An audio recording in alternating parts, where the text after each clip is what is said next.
επόμενη εισήγηση στο συνεδριό μας. Έχουμε μαζί μας τον κύριο Κάντζα. Είναι founder and chief brand officer της Brain Candy. Είναι για δεύτερη φορά σε συνεδριό μας ο κύριος Κάντζας. Η παρουσίασή του με τίτλο Decoding Consumers in 15 Minutes, A Holistic Approach and Why You Need It, δίνει θα μας βοηθήσει να συμπληρώσουμε αυτό το puzzle που έχουμε ξεκινήσει και φτιάχνουμε σε αυτό το session και νομίζω είναι πολύ ενδιαφέροντα αυτά που θα ακούσουμε.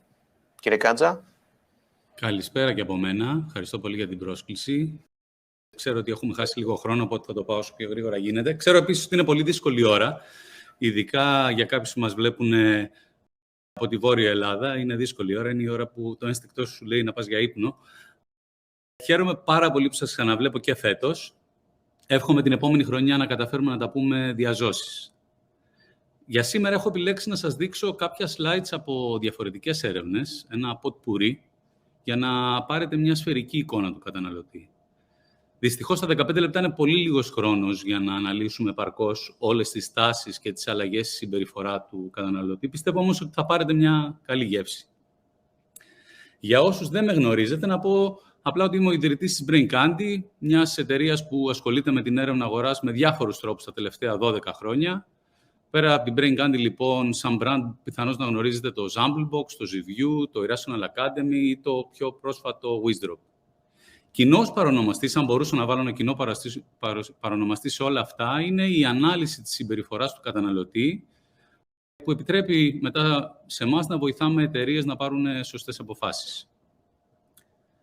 Όπως σας είπα, στόχος μου σήμερα είναι να σας δώσω, όπως λέει και ο τίτλος της παρουσίασης, μια σφαιρική, μια ολιστική εικόνα του καταναλωτή. Κάτι που πιστεύω ότι είναι εξαιρετικά σημαντικό για τουλάχιστον 3 λόγους, στους οποίους θα δούμε αναλυτικά και με παραδείγματα, καθώς αποτελούν και βασικές ενότητες της παρουσίασής μου σήμερα. Να πω ότι όλα τα στοιχεία που θα δούμε σήμερα προέρχονται από το Wizdrop, την νέα συνδρομητική μας πλατφόρμα, η οποία δημιουργήθηκε ακριβώς γι' αυτό, για να προσφέρει ολιστική γνώση του καταναλωτή. Και σχεδόν όλα τα slides που θα δείτε, τα πήρα από τα Summary Decks, τα Wizdrops όπως τα αποκαλούμε, τα οποία είναι διαθέσιμα σε όλους τους συνδρομητές μας.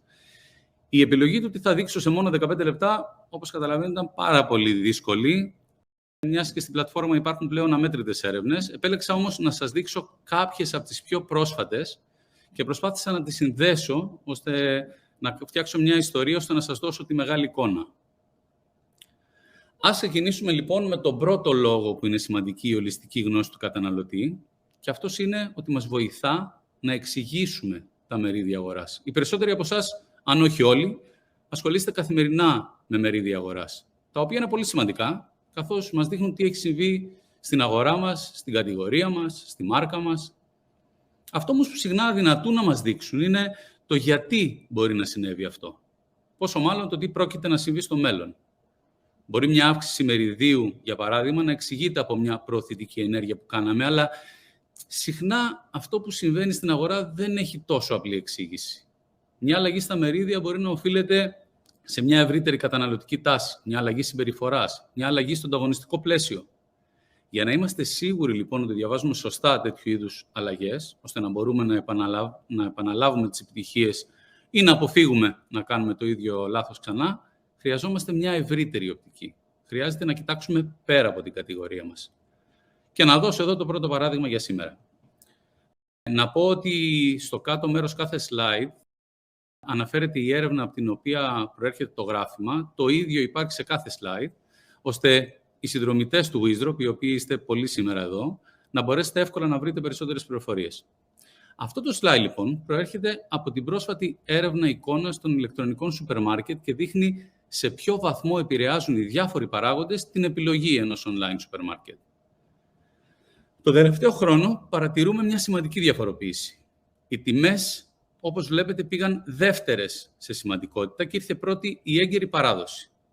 Σημαντική αύξηση επίσης σημείωσαν η ευκολία ολοκλήρωσης της διαδικασίας και η διαθεσιμότητα των προϊόντων. Μπορεί λοιπόν να τύχει να δούμε στα μερίδια ότι μια προωθητική ενέργειά μας δεν δούλεψε τόσο πολύ και να αποφασίσουμε να μην την επαναλάβουμε, να κάνουμε κάποια άλλη. Αυτό όμως μπορεί να μην οφείλεται στην ενέργεια αυτή καθ' αυτή, αλλά στην αλλαγή προτεραιοτήτων των καταναλωτών. Το να γνωρίζουμε λοιπόν πώς διαμορφώνονται οι παράγοντες επιλογής μας βοηθά να εξηγήσουμε καλύτερα γιατί μπορεί να συμβαίνει κάτι που βλέπουμε. Πέρα από τις παράγοντες επιλογής, έχει επίσης νόημα να παρατηρούμε πώς διαμορφώνεται το πλαίσιο του ανταγωνισμού, το ευρύτερο πλαίσιο του ανταγωνισμού μας. Το ηλεκτρονικό εμπόριο έχει δώσει νέες δυνατότητες στους λιανεμπόρους, με αποτέλεσμα τα όρια μεταξύ τους να είναι σε πολλές περιπτώσεις αρκετά θολά.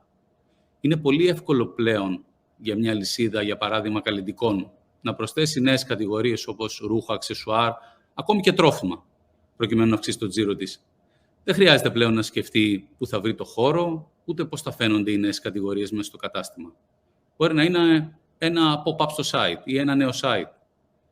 Εδώ βλέπετε αποτελέσματα από την ίδια έρευνα στην ερώτηση ποιο online supermarket σας έρχεται στο μυαλό όταν πρόκειται για μεγάλες γιορτές, η πρώτη στήλη, για ψώνια της τελευταίας στιγμής, για εξειδικευμένη διατροφή και για εποχικά προϊόντα.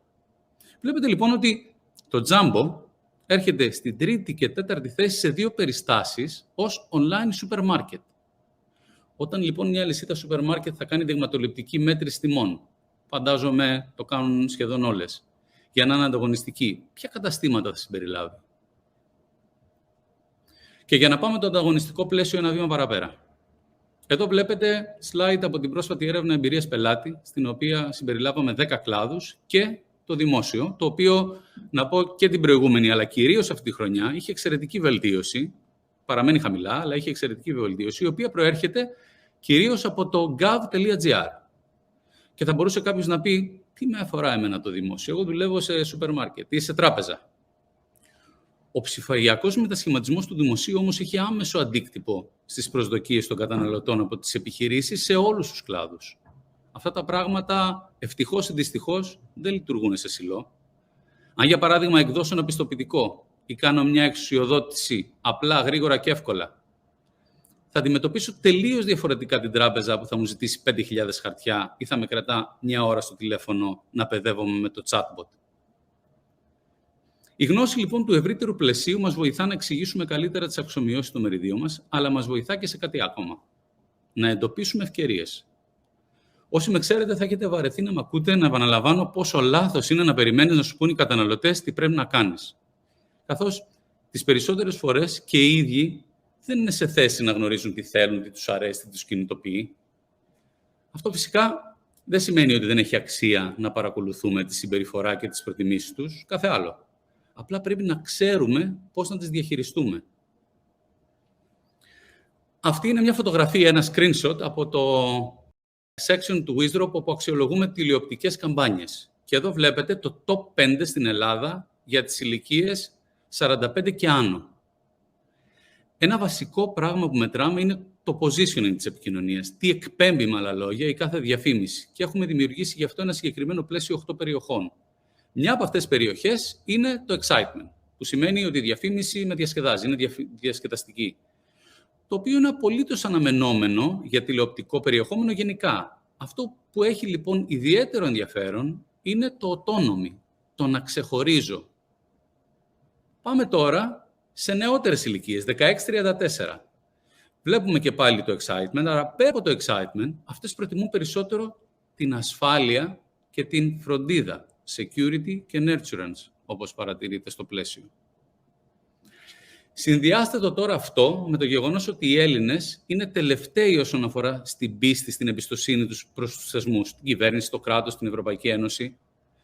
Δεν θα σας το παίξω εδώ δημιουργικός, θεωρώ όμως ότι η διαφημιστική σας θα είχε πολλά να πει και να κάνει πάνω σε αυτό. Και ας περάσουμε τώρα στον τρίτο λόγο που είναι σημαντική η ολιστική γνώση του καταναλωτή. Όσες έρευνες και να κάνετε, όσα στοιχεία και να έχετε διαθέσιμα, τις περισσότερες αποφάσεις θα χρειαστεί να τις πάρετε με βάση το ένστικτό σας. Δεν μπορείτε να έχετε στοιχεία για τα πάντα και μάλιστα τη στιγμή που τα χρειάζεστε. Αυτό που όμως μπορείτε να κάνετε είναι να εκπαιδεύσετε το ένστικτό σας και αυτό της ομάδας σας, ώστε τη στιγμή της απόφασης να έχετε περισσότερες πιθανότητες να πάρετε τη σωστή. Και κάτι άλλο σημαντικό είναι ότι η εκπαίδευση αυτή θα σας ακολουθεί καθ' όλη τη σταδιοδρομία σας, μιας και αφορά εσάς προσωπικά ως επαγγελματίας και όχι μόνο το business που βρίσκεται σήμερα. Έχω επιλέξει λοιπόν μερικά ακόμα slides για να κάνουμε ακριβώς αυτό. Εκπαίδευση ενστίκτου. Ας δούμε τι συμβαίνει στον Έλληνα σήμερα. Εδώ βλέπετε πρόσφατη έρευνα της Ευρωπαϊκής Επιτροπής σε 27 ευρωπαϊκές χώρες και η ερώτηση είναι πόσο ικανοποιημένος είσαι από τη ζωή σου συνολικά. Με εξαίρεση, όπως βλέπετε, τους Βούλγαρους, οι Έλληνες είμαστε οι λιγότερο ικανοποιημένοι με τη ζωή μας. Το οποίο έχει εξήγηση, μιας και ο Έλληνας φαίνεται να πέρασε πιο δύσκολα από όλους τον τελευταίο χρόνο. Εδώ η ερώτηση είναι αν τον τελευταίο χρόνο αντιμετώπισαν δυσκολία να πληρώσουν τους λογαριασμούς στο τέλος του μήνα. Το μπλε είναι ποτέ, δεν αντιμετώπισα ποτέ πρόβλημα, το κίτρινο σπάνια και το κόκκινο συχνά. Όπως βλέπετε, οι Έλληνες είμαστε πάλι τέρμα δεξιά. Τα πράγματα όμως δείχνουν να πηγαίνουν σταδιακά καλύτερα. Εδώ βλέπετε έρευνα της διανέωσης, στην οποία 1.100 ερωτώμενοι δηλώνουν αν θεωρούν ότι περάσαμε τα δύσκολα, η μπλε γραμμή, ή αν τα δύσκολα είναι μπροστά μας, η καφέ γραμμή. Όπως βλέπετε, η αισιοδοξία επανέρχεται και μάλιστα σταθεροποιείται. Οι Έλληνες αισθάνονται αρκετά καλύτερα σήμερα, αλλά νιώθουν ότι οι ειδήσεις αναλώνονται κυρίως στο COVID και στο εμβόλιο. Να σημειώσω εδώ ότι η συγκεκριμένη έρευνα πραγματοποιήθηκε μόλις πριν 3 μήνες, ενώ οι ίδιοι στις παρέες τους μιλούν για δουλειά, μιλούν για οικονομία. Αυτό φαίνεται να είναι, αυτά είναι τα βασικά θέματα που τους απασχολούν κυρίως και πολύ λιγότερο ο κορονοϊός. Και αυτό φαίνεται να εξηγεί και το λόγο που οι Έλληνες εμπιστεύονται τις ειδήσεις τόσο λίγο. Εδώ έχουμε μια έρευνα από το Ινστιτούτο Reuters σε 46 χώρες και η Ελλάδα βρίσκεται, όπως βλέπετε, στις τελευταίες θέσεις όσον αφορά στην εμπιστοσύνη απέναντι στις ειδήσεις. Τι εμπιστεύονται λοιπόν οι Έλληνες? Οι Έλληνες μάθαμε το τελευταίο διάστημα να εμπιστευόμαστε τον γιατρό μας και τους φαρμακοποιούς.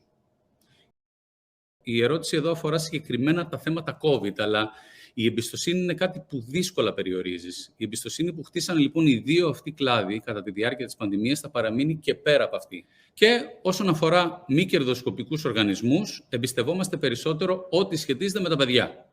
Εδώ βλέπετε την ιεράρχηση διάφορων οργανισμών με βάση τη φήμη, πώς τους ξέρουν, είναι η πάνω μπάρα, σε συνδυασμό με την εμπιστοσύνη απέναντί τους. Ειδικά τον μπάρα, πόσο τους εμπιστεύονται. Επίσης, συμπαθούμε τους αθλητές και τους σεφ, ενώ αντιπαθούμε τους δημοσιογράφους και τους τηλεπαρουσιαστές. Εδώ βλέπετε διάφορους τομείς διασήμων προσωπικότητων, ιεραρχημένους με βάση το πώς νιώθει ο κόσμος για αυτούς. Πρώτοι λοιπόν οι αθλητές, ακολουθούν οι σεφ και μετά έχουμε τραγουδιστές, ηθοποιούς, bloggers και τέλος δημοσιογράφους και παρουσιαστές στην τηλεόραση, οι οποίοι συνδέονται και περισσότερο από όλους με τις ειδήσεις. Και εδώ έχουμε τα κοινωνικά θέματα που ενδιαφέρουν τους Έλληνες. Είμαι σίγουρος ότι πολλοί από εσάς ξοδεύετε πολλά χρήματα πίσω από καμπάνιες εταιρικής κοινωνικής ευθύνης. Είναι λοιπόν χρήσιμο να ξέρετε ποια πράγματα πραγματικά αγγίζουν τους Έλληνες. Φαίνεται λοιπόν ότι οι Έλληνες νοιάζονται πολύ περισσότερο για τα βασικά. Βλέπετε το πρώτο, φτώχεια, προστασία του περιβάλλοντος, πρόσβαση σε υπηρεσίες υγείας και μετά 2 θέματα που αφορούν την εργασία. Υπάρχουν και διάφορα άλλα θέματα στη μέση. Στην τελευταία θέση βρίσκονται τα πολιτιστικά γεγονότα. Αυτό φυσικά δεν σημαίνει ότι θα πρέπει να σταματήσει μια εταιρεία να υποστηρίζει τον πολιτισμό, αν αυτό είναι κάτι που συμβαδίζει με τη γενικότερη στρατηγική της. Θα πρέπει απλά να γνωρίζει ότι απευθύνεται σε ένα πιο μικρό κομμάτι του πληθυσμού. Είδαμε πριν από λίγο ότι οι Έλληνες νοιάζονται για το περιβάλλον. Το ότι νοιάζονται όμως δεν σημαίνει απαραίτητα ότι κάνουν και κάτι γι' αυτό. Εδώ βλέπετε το ποσοστό όσων δηλώνουν ότι νοιάζονται, και μάλιστα πάρα πολύ για το περιβάλλον, 52,4%, και δίπλα όσων κάνουν κάτι γι' αυτό, το οποίο προκύπτει από ανάλυση διαφόρων συμπεριφορών τους και όχι από δήλωσή τους. Όπως παρατηρείτε, το 1 στους 2 γίνεται 1 στους 10. Αν συγκρίνουμε τώρα το ποσοστό αυτών που πράττουν, των doers στην Ελλάδα, το 12,2%, και αυτών που νοιάζονται, των considerers, όπως τους ονομάσαμε, που είναι το 42%, σε σχέση με την Πολωνία, τη δεύτερη χώρα στην οποία τρέχει το Wizdraw, όπου οι doers είναι 18,4% και οι considerers 9%, μπορούμε να βγάλουμε πολλά συμπαράσματα ακόμα και σε επίπεδο κουλτούρας ή ιδιοσυγκρασίας. Νοιαζόμαστε πολύ λοιπόν, αλλά συνήθως μένουμε εκεί. Επίσης, το να δηλώνουμε ότι νοιαζόμαστε δεν σημαίνει απαραίτητα ότι είμαστε διατεθειμένοι να πληρώσουμε και παραπάνω. Εδώ βλέπετε κατά πόσο συμφωνεί ή διαφωνεί ο Έλληνας σε διάφορα θέματα σχετικά με τη βιωσιμότητα στο φαγητό συγκεκριμένα. Δεν έχουμε χρόνο να τα δούμε σε λεπτομέρεια. Κρατήστε μόνο ότι οι Έλληνες συμφωνούμε περισσότερο από το μέσο Ευρωπαίο σε όλα. Είναι οι κάτω μπλε μπάρες σε κάθε ζευγάρι, οι οποίες είναι παντού μεγαλύτερες σε σχέση με τις πάνω μπάρες, εκτός από ένα. Αυτό που λέει, είμαι έτοιμος να πληρώσω παραπάνω για φαγητό που προστατεύει την υγεία μου και τον πλανήτη. Εδώ βλέπετε απαντήσει στην ερώτηση ποιος θεωρείς ότι είναι ο σημαντικότερος λόγος που δεν χρησιμοποιούμε ηλεκτρικά πατίνια στην Ελλάδα. Και αυτό δείχνει πώς μπορούμε να αντλήσουμε σημαντικά συμπεράσματα από φαινομενικά άσχετες με την κατηγορία μας έρευνα. Κύπρος και Ελλάδα, οι μπλε μπάρες, οι δύο πρώτες, απαντάνε ο κίνδυνος για τον ίδιο τον αναβάτη. Όταν οι περισσότερες χώρες, οι πράσινες μπάρες, απαντάνε κίνδυνος για τους πεζούς. Ο Έλληνας λοιπόν ενδιαφέρεται πολύ περισσότερο για το προσωπικό του συμφέρον και άρα μηνύματα του τύπου «κάνε κάτι για να σώσεις τους γύρω σου», όπως η καμπάνια εμβολιασμού, για παράδειγμα, θα έχουν περιορισμένη απήχηση. Το προσωπικό συμφέρον ήταν ανέκαθεν σημαντικό για τον Έλληνα. Το που είδαμε να αλλάζει μέσα στην πανδημία είναι το χρώμα του, ο τρόπος που αυτό εκφράζεται. Εδώ βλέπετε 4 προφίλ αγοραστών σούπερ μάρκετ, όπως τα μετράμε τα τελευταία 7 χρόνια στην έρευνα εικόνας σούπερ μάρκετ, στην οποία συμμετέχετε σχεδόν όλοι εδώ μέσα. Έχουμε λοιπόν αυτούς που νοιάζονται για τις τιμές, το πρώτο group, αυτούς που νοιάζονται για την εμπειρία, αυτούς που νοιάζονται λίγο πολύ για όλα και τέλος αυτούς που νοιάζονται για την ποιότητα. Το 2018 και το 2019, το δεύτερο κοινό, οι experientials, αυτοί που νοιάζονται για την εμπειρία, ήταν το μεγαλύτερο απ' όλα. Σήμερα είναι το τρίτο και μάλιστα με διαφορά. Όπως καταλαβαίνετε, αυτά τα θέματα δεν τελειώνουν. Θα μπορούσα να μιλάω για ώρες γι' αυτό, οπότε αν θέλετε περισσότερο, ειδικά αυτοί που είστε ήδη συνδρομητές, μπορείτε να μπείτε στο Wizdrop. Όσοι δεν είστε, έχουμε φτιάξει ένα ειδικό newsletter, το οποίο στέλνουμε κάθε 2 εβδομάδες περίπου, με τα βασικά findings, με τα βασικά ευρήματα από κάθε έρευνα που ανεβάζουμε. Το μόνο που έχετε να κάνετε είναι να μπείτε σε κάποιο site μας, είτε στο wizdrop.com, είτε στο braincandy.gr, να μας δώσετε το email σας και από εκεί και πέρα θα σας προσθέσουμε σε αυτή τη λίστα. Ευχαριστώ πάρα πολύ για το χρόνο και την προσοχή σας.